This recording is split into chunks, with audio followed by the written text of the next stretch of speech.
Hello everyone, welcome to our Let's Play series of Torment, Tides of Numenera. This is Colonel RPG as usual, and I'm very happy that I chose to join me today as we talk to Rin. She's been waiting to talk to us for a little while now, ever since we talked to a Dearest who we need to talk to as well in this episode. Last episode we came over here and talked to Melmoth. We also talked to other guys around here. We talked to Chancellon, and I think that was that actually. And we learned a little bit about the situation of the cast-offs and how they, well, not really how they were created, but well, actually, how they were created, yeah. They're basically manifestations of tidal energy, and because of that, we got godlike things. I think we're more spirits than anything else. It's weird.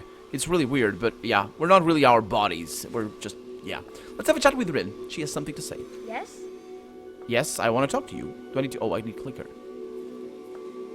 What was the Dearest talking about? The tides, I mean. Oh. Tides are a thing an ocean has, not a person. What did she mean? She doesn't know. Well, the tides are an invisible force. My body uses them to stay alive, among other things. Other things? She says, thoughtfully. Like hurting people? Well, You're thinking about what Toll used to do to you, aren't you? That's the slaver that we rescued her from. She nods, her lips a tight line. The woman who stole me, Toll, used to do that to me. She said it helped her, that she'd kill a grown-up if she couldn't use me. She brings a hand to her mouth. She hurt me, made me feel sick, sad, and dying. I wanted to die a lot. That's why I ran away. I know it's none of my business, and I probably won't even know if you do it, but promise me. Promise you won't hurt anybody like that. Ever.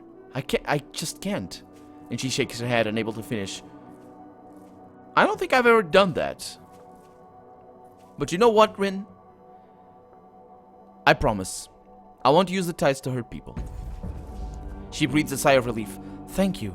And she gets off mid-sentence to wrap her arms around you. After a moment, she lets go and backs away, brushing her hair from her face. I guess we have things to do still, right? Yep. I guess we do. So how are you holding up? Oh, before I met you. Isn't that what she said before? I think so. I asked Al if he could bring someone to help me. I know, it's embarrassing. He's not the right sort of god for that, but then you came. And you're even better than anything a god would bring me. Okay, well, it's fantastic. Thank you. Let's go. Let's go. Should I talk to Alligern about that as well? Dearest. Hey, man. You've given me a lot to think about. Oh. She's the first of your kind who doesn't make me fear for my life. The first who makes me want to be better. And I'm going to try. Doesn't mean I don't want answers, mind you. But I'm going to work with you. They can serve a greater good, he thinks, and yet most of them don't. Yeah, that's kind of freaked up, isn't it? How are you holding up? Nah, I'm fine. I appreciate you asking. Okay, let's move on. I'm gonna talk to Aerys as well. What a wonderful place. I'm almost glad they're not fighting their endless battle here. Yeah. Everything would get all, bloody and burnt. I'm glad you're here with me. Oh, that's the kind of you. Oh, he claps his hands together. Let's go exploring. Oh boy, how are things between us? Oh, we don't even need to ask, he says. His eyes glisten with the barest hint of tears. I'd think we were twins if we didn't have different parents. Oh boy. Okay. Again, I really want to fix him. I really want to be able to talk to the real Aerys and just know who it is. And if it is anywhere close to the Aerys that we know, but I hope it is, but at the same time, I don't know. I hope it is for his sake as well, because, being so different, it's just going to break him forever. But I don't know. Let's have a chat here with the Dearest and see what we can do now. Have you spoken with Melmoth then? What did he say? Well, he said the tides are within us all, and that we should use our powers as necessary. She laughs. I imagine he called me a fool and worse. He has done more research into the tides than anyone else here in Mil Abast. Tell me, did he say anything else? Well, he said I should ask where your powers come from, if not the tides, I guess. I awoke with them. They are not As far as I am aware, any manifestation of tidal energy. It's not as though we have a measuring apparatus, of course, but I think I would know if I were using these forces. At any rate, I sent you to speak with Melmoth. Do you believe that he has conducted his studies with anything but his own power in mind? Oh, that's a good point. Well, he seems to care deeply for the preservation of knowledge, yeah. So he says, she says. And he has certainly gone to great lengths to do so. I don't believe in his positions, nor his conclusions, for he may well have inflated the results to justify his actions, but he refuses my mind's touch, and he rebuffs my attempts to inquire more deeply. My own personal views are, of course, irrelevant to the deeper truth that he has his own motives, and they may be purer than mine. Remember that. So I have another task for you. Andronis and Rima are arguing. The recent negotiations between the Chalcedon and Page broke down, and these two have taken it hard. They are like to come to blows if they cannot be reconciled. If one strikes the other, the laws of Mil Abest are clear. The attacker will be evicted. I don't know if the Sorrow is truly more active, but they came here choosing safety, and it is my wish that they have it. Please, speak with them. We will take control outside their minds as... Will he take control outside their minds as well? She thinks. Or will he let them choose their own path? Excuse me. Alright. Farewell. Best of luck, friend. Yeah, let's go to them. Let's see if I can fix this situation, because they really didn't get anywhere with us before. By the looks, Rima and Andronis turn your way. You've interrupted a promising tangent of their apparently infinite argument. So guys, Adiris asked me to mediate your dispute. They react exactly like sullen children. Andronis folds his arms and turns away from you. Rima flushes and stares at her feet. Alright, she mutters at last. Tell us what you need to know. What exactly are you arguing about? First. The two watch each other warily for a moment, as if speaking first will somehow forfeit the argument. Oh, I mostly disagree, he says at last, on the amount of respect due our sire. He arches a cold eyebrow at Rima, a silent question. She gives a reluctant nod. Oh, really? That's really cool. So, let's hear your side, Andronis. Tell me what's troubling you, Andronis. I just don't understand her, he says, flinging his hand in Rima's direction. The Changing God abandoned us at birth, then fed us lie after lie when he chose to speak with us at all. She claims he has a master plan. I see a man who serves himself first and always. He doesn't care if we die. Even I care more if Rima dies than our sire does. Siblings, he thinks, sharing that bastard's consciousness doesn't make us related. He barks a bitter laugh. Did you know that he sparked the whole war from my body? He got the first angry at me, then ditched this shell, leaving me to deal with the consequences. Good thing the first knows the difference between the face and the mind. He rubs his eyes. But Rima, look, I know how she feels. The Sorrow is hunting us, all of us. It's nice to think that the Changing God has a plan to protect us. It's just not true. I know it. He glares at Rima, then looks back at you. Damn it, he says, turning away. After a moment, you see why. There are tears in his eyes. None of us wants to kill each other. You see that, right? His eyes harden. But if I have to choose between someone brave enough to stand against our father and her, I drop her and mourn later. Well, I suppose. I mean, these are effectively the two sides of the endless battle. Except, his side at least is a little bit, well, it's a perspective, I guess. I don't think they will come to blows. Hopefully not from his side. He hasn't showed aggressiveness in his lines, I don't think. I mean, he's passionate, and I loved voice acting that. Can you tell? I have a lot of fun saying all these lines. Anyway, yeah, let's hear your side, Rama. Oh, it's simple, brother. The endless battle is a test, and the Andronis side has been failing it for centuries. Our creator managed to annoy the first enough that she stormed off in a huff. He even did it in Andronis' body. You'd think that this big oaf of all people would understand what our sire was thinking? The fact of the matter is our father created the sanctuary for us, to protect us from the Sorrow. But hiding isn't a strategy. Eventually we'll have to take the battle to it. The gleam in her eyes is a banked fire. And when the time comes, our father wants an army who will follow his orders without question. He allowed the first to spread our doubts, and the traitors among us have flocked to our side. And she tosses Andronus a scornful look. Even so, I'm sure it hurt our father to discover that so many of his children mistrust him, she says, lowering her eyes. Imagine how that feels, knowing that you'd have to kill some of your children to save the rest. And that's it, she says with an elegant shrug. Simple, like I said. Andronus simply can't accept that his grand rebellion is all part of our father's plan. Can't accept that we owe our existence and ongoing survival to him. And she sneers at Andronus. If you hate his sanctuary so much, why not leave? And he wants to kill each other over it? He wants to kill each other. Okay, she's thinking about Andronus. Better to spend our lives in the war itself. Well, it is, I think, maybe. So...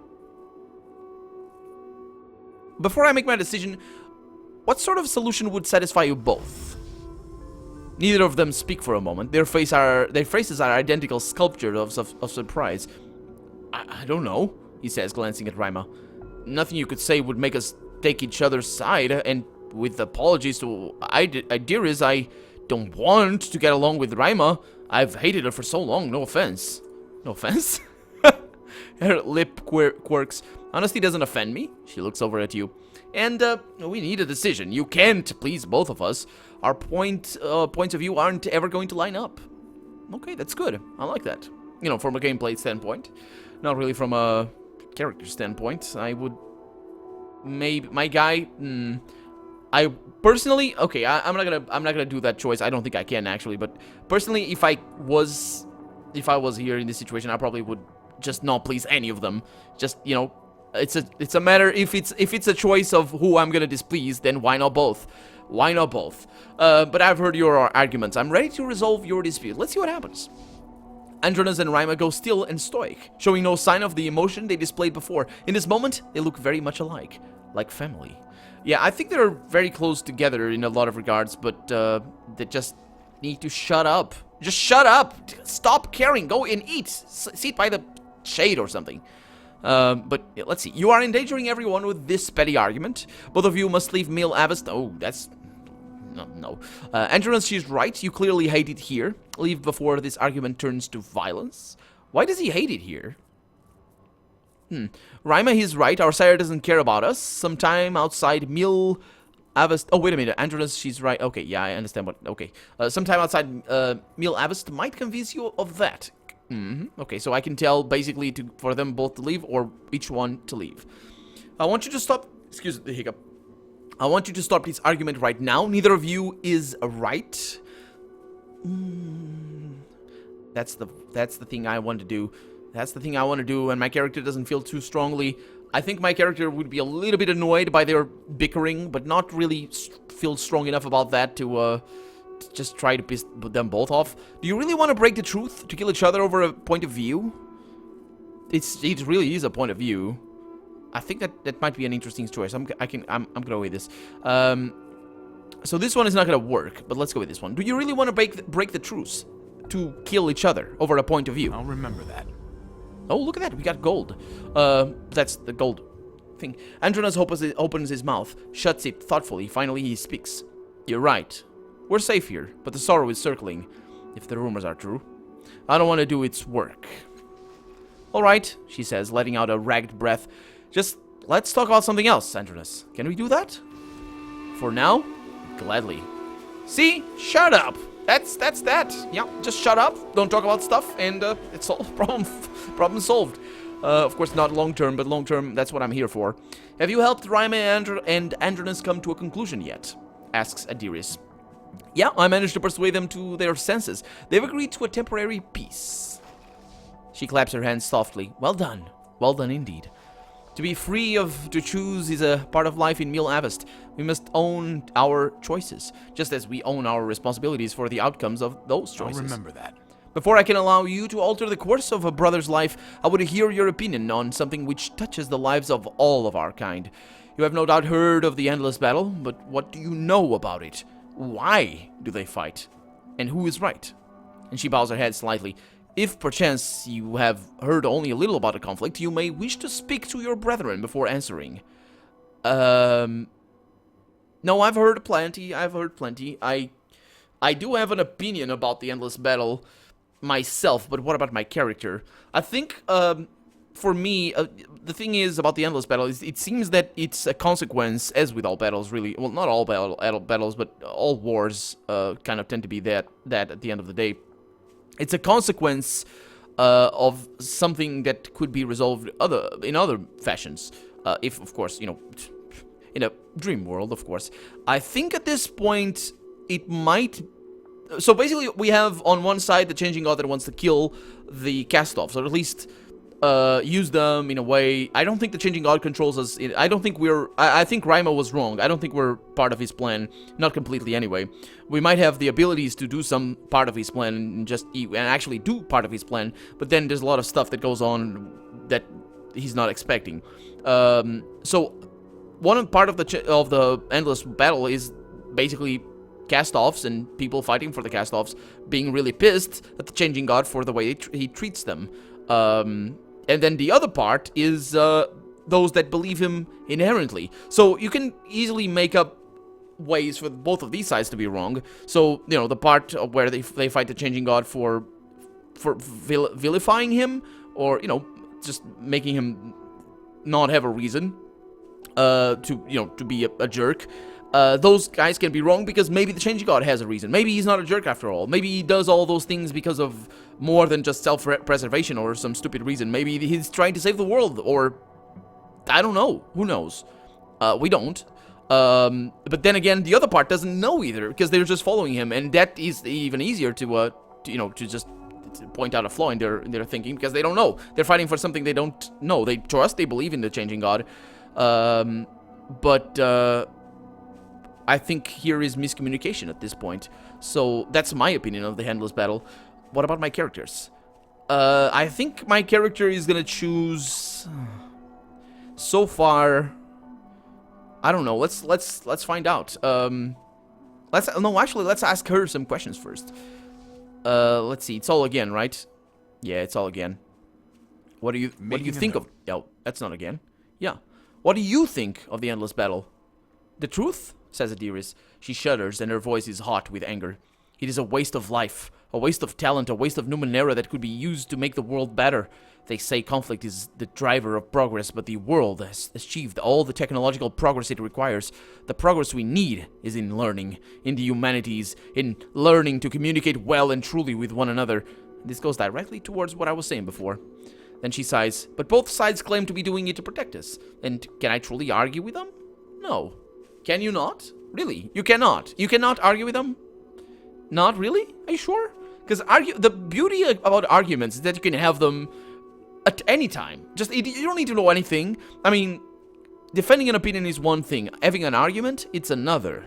I myself, I think I come off as opinionated in a lot of things, but I'm really easy to drop my opinions. I'm really fast at that. I think, at least I try to be, because I believe that if I'm proven wrong, or if there's a hint that I might be wrong, there's no reason for me to just, but I want to be right, let's try and push this. I'd rather just try to push the opposite, and not be sure of what my opinion is, but at least be closer to, you know, a better perspective on whatever I'm discussing, I should say, than just push an opinion and just be stuck on it.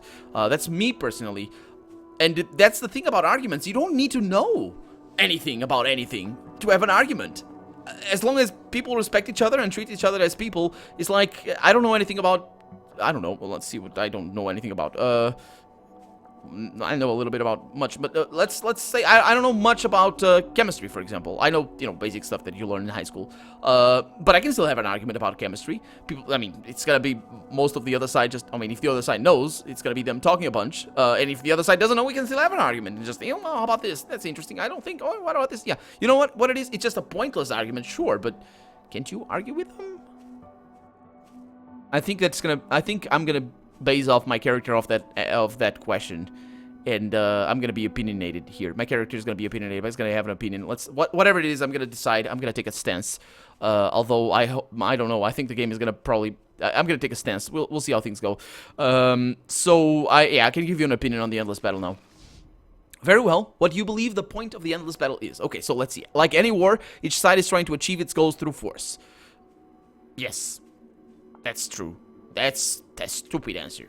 Really stupid. What is that? It's war. Senseless violence caused by pride. Okay, so it looks like... let's see. Let's continue. Frankly, it's none of my business. Killing each other is deeply rooted instinct. It's human. There is no point. It's a waste. So I agree with her on that. Let's not... That one is out of the question. I agree with you. That's out of the question as well. Remember Talana and her men. The only purpose... Oh. That's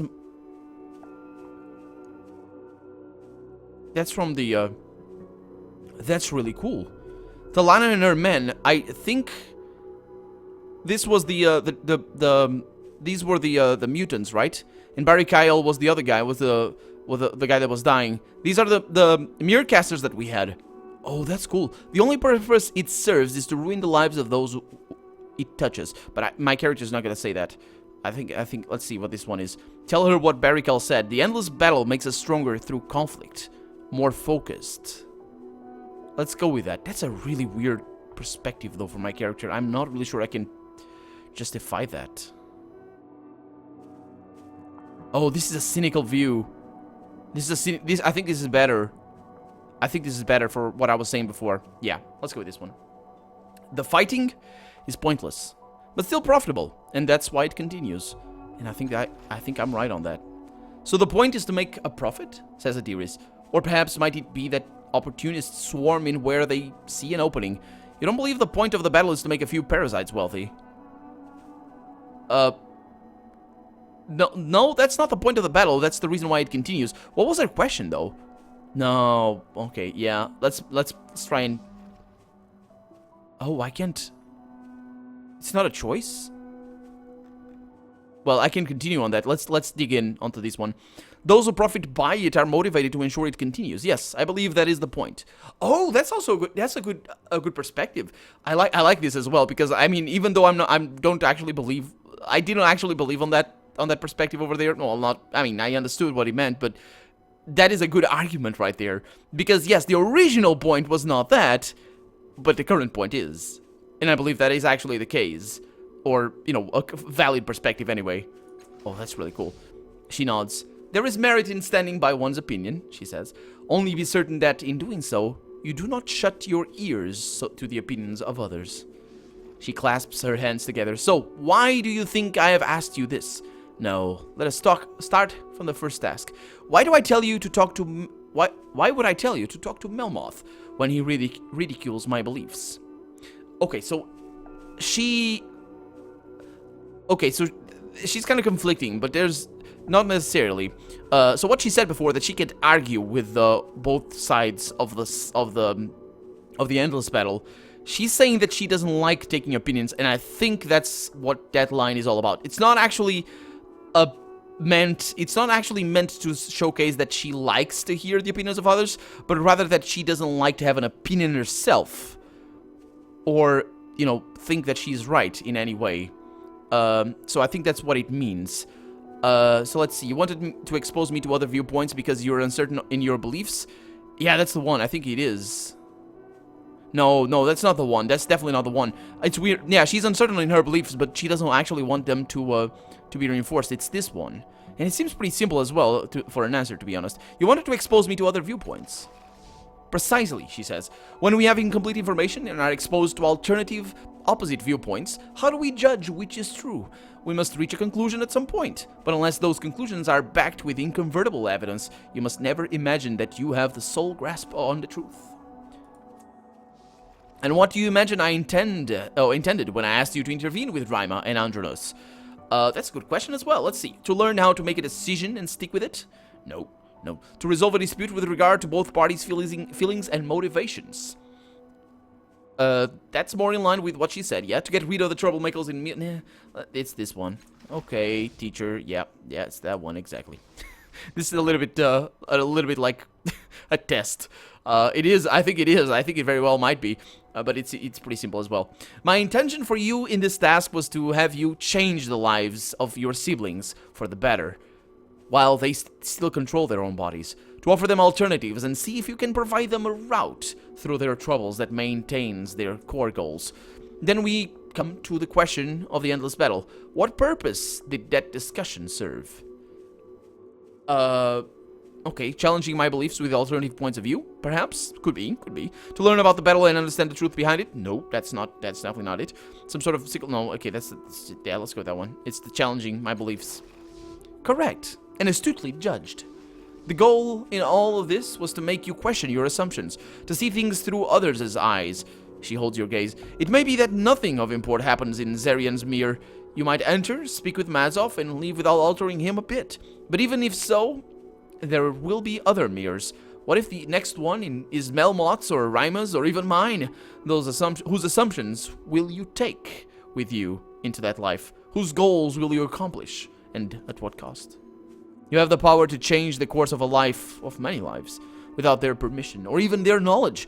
You will have to weigh their desires against your own, deciding whether the needs of your life are more important than theirs. You will have to know with the utmost certainty and integrity what does one life matter.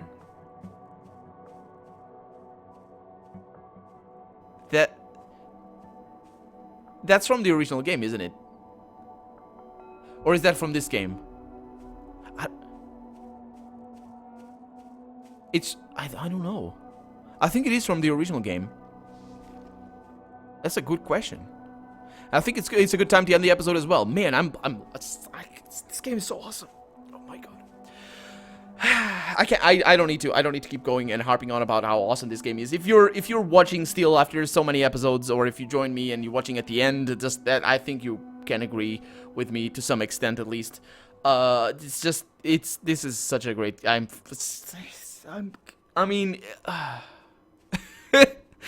I can't. It's not because I'm not harping on about this, but it's just I can. The beauty about this game is that I can engage, and more often than not, I engage directly with things that I'm seeing hinted, and I just go on tangents that then connect to what's gonna happen after. And I don't know if I just feel like I'm lucky. So many times I talked about things that connect to what is gonna be touched on later, and I feel like I'm lucky because I'm very proud of all of the commentary that I'm doing. Honestly, I'm very proud of this Let's Play. That's what I mean. And I hope you guys are enjoying it as well. And I think I'm lucky. I'm lucky because I talk about the things and then they happen. And then I think of them in a certain way. And then it all connects. It's incredible. Anyway, again, I don't need to harp on about the game. Maybe in the last episode it's gonna be like 2 hours long and just gonna be, oh, this game is awesome forever. Maybe not. I don't know. I mean, it does have its shortcomings, but for what it is, I don't think they could have done much better than this, to be honest. I mean, if you want a game with these design principles in mind, with this, I mean, for what it is, I think it's the best that they could have done. It's just such a different game from so many others, all the rest, really, that it can't be put above all of them. Like, this cannot be the best RPG ever, but if you want a game of this type, this is the best RPG of this type for sure. It's so well written. It is so well written. I find it phenomenal. I mean, there's a few hiccups, but very rare hiccups, to be honest. Or maybe I'm just an idiot. Maybe I'm just base, you know? Because I remember when I was a kid and I read books that were basical and just, oh, this book is so awesome, this book is so cool, and it wasn't. It just, I was an idiot because I was 12 or whatever. But I'm not 12, I'm 29, and I'm not very well read. I do read, but I mean, I play a bunch of games. I feel that, yeah, it probably isn't the best writing ever, but to be honest, it's much better than anything I've ever read. But that's my opinion anyway. Anyway, that's gonna be that for this episode. I'm gonna look into to see what this is, if this is from the original game or if it is from this one. But for right now, I'm Colonel RPG, and this has been Torment, Tides of Numenera. I really hope you've enjoyed it. Sorry about the little ramblings. If you have opinions, leave a comment down below. I do appreciate all of your comments, and that's the best part. Yeah, leave a comment, leave a like as well while you're at it. But above all, thank you so much for watching, and I hope I'll see you next episode. Bye-bye.